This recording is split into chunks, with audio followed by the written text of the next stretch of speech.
Hi friends, എല്ലാവർക്കും keto Kerala food വേൾഡിലേക്ക് സ്വാഗതം. ഇന്ന് ഞാൻ ഉണ്ടാക്കാൻ പോകുന്നത് ഒരു മഷ്റൂം പെപ്പർ ഫ്രൈ ആണ്. വളരെ എളുപ്പത്തിൽ ഇതെങ്ങനെയാണ് ഉണ്ടാക്കുന്നതെന്നും ഇതിനാവശ്യമുള്ള സാധനങ്ങൾ എന്തൊക്കെയാണെന്നും നമ്മൾക്ക് നോക്കാം. മഷ്റൂം പെപ്പർ ഫ്രൈ ഉണ്ടാക്കാനായിട്ട് ഞാനിവിടെ 200 ഗ്രാം മഷ്റൂമാണ് എടുത്തിരിക്കുന്നത്. ഇത് തൊലി കളഞ്ഞ് കഴുകി വൃത്തിയാക്കി എടുത്തിരിക്കുന്നതാണ്. ചെറിയ കഷ്ണങ്ങളായി കട്ട് ചെയ്തെടുത്തിട്ടുണ്ട്. ഇതിലേക്ക് 5 വെളുത്തുള്ളി ചെറുതായിട്ട് വട്ടത്തിൽ അരിഞ്ഞ് ഞാൻ എടുത്തിട്ടുണ്ട്.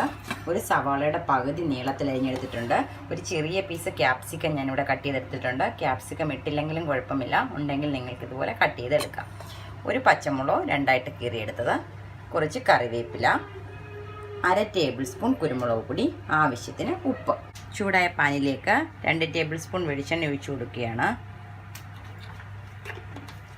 ഇതിലേക്ക് എടുത്തു വെച്ചിരിക്കുന്ന വെളുത്തുള്ളി ഇട്ട് കൊടുക്കുകയാണ്.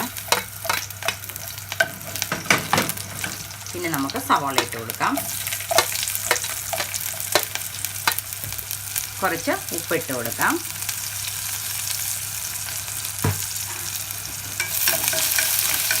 ഇളക്കി കൊടുക്കാം.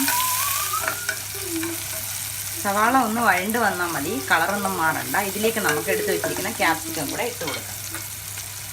ക്യാപ്സിക്കം ഇട്ട് കൊടുത്തോ. എടുത്ത് വെച്ചിരിക്കുന്ന പച്ചമുളക് നന്നായിട്ട് ഇളക്കി കൊടുക്കാം. സവോളയും വെളുത്തുള്ളിയും ക്യാപ്സിക്കവും 2 മിനിറ്റ് നന്നായിട്ട് വഴറ്റി കൊടുക്കണം. ഇതിന് ശേഷം നമുക്ക് ഇതിലോട്ട് എടുത്തു വെച്ചിരിക്കുന്ന കുരുമുളക് പൊടി ഇട്ട് കൊടുക്കും. ഇതിലേക്ക് 1/2 ടേബിൾ സ്പൂൺ കുരുമുളക് പൊടി ഇട്ട് കൊടുത്തു. ശേഷം നമുക്ക് നന്നായിട്ട് കുരുമുളക് പൊടി ഇട്ട് കൊടുത്തിട്ട് ഇളക്കി കൊടുക്കാം.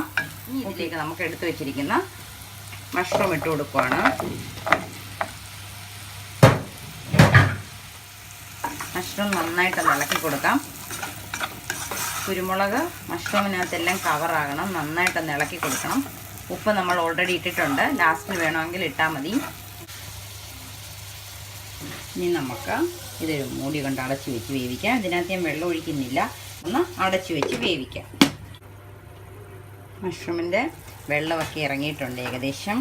ഈ വെള്ളമെല്ലാം നന്നായിട്ട് പറ്റണം. ഞാൻ ഇതിനകത്ത് വെള്ളം ഒട്ടും ഒഴിച്ചിട്ടില്ല. ഇനി നമുക്ക് ഇടയ്ക്കിടയ്ക്കൊന്ന് ഇളക്കി കൊടുത്തിട്ട് അടച്ചു വെക്കാം. വെള്ളം പറ്റുന്നിടം വരെ ഇത് അടച്ചു വെച്ച് വേവിക്കാം. ഇതിൻ്റെ വെള്ളമൊക്കെ ഓൾമോസ്റ്റ് ഡ്രൈ ആയിട്ടുണ്ട്. ഇനി ഇതിൽ നമുക്ക് അല്പം കറിവേപ്പില തൂക്കി കൊടുക്കാം.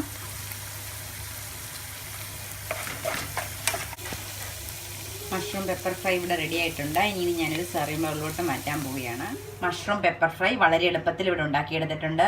ഇതിന് വെള്ളം ഒഴിക്കേണ്ട ആവശ്യമില്ല. തീ വളരെ കുറച്ച് ഇടാവുള്ളൂ. സിമ്മിൽ മാത്രം ഇട്ടാണ് ഇത് വേവിച്ചെടുക്കേണ്ടത്. മഷ്റൂമിൽ നിന്നുള്ള വെള്ളം കൊണ്ട് തന്നെ ഇത് വെന്ത് കിട്ടും. എല്ലാവരും മഷ്റൂം പെപ്പർ ഫ്രൈ ഉണ്ടാക്കി നോക്കണം. ഇഷ്ടപ്പെട്ടാൽ ഷെയർ ചെയ്യണം, സബ്സ്ക്രൈബ് ചെയ്യണം. Thanks for watching my channel.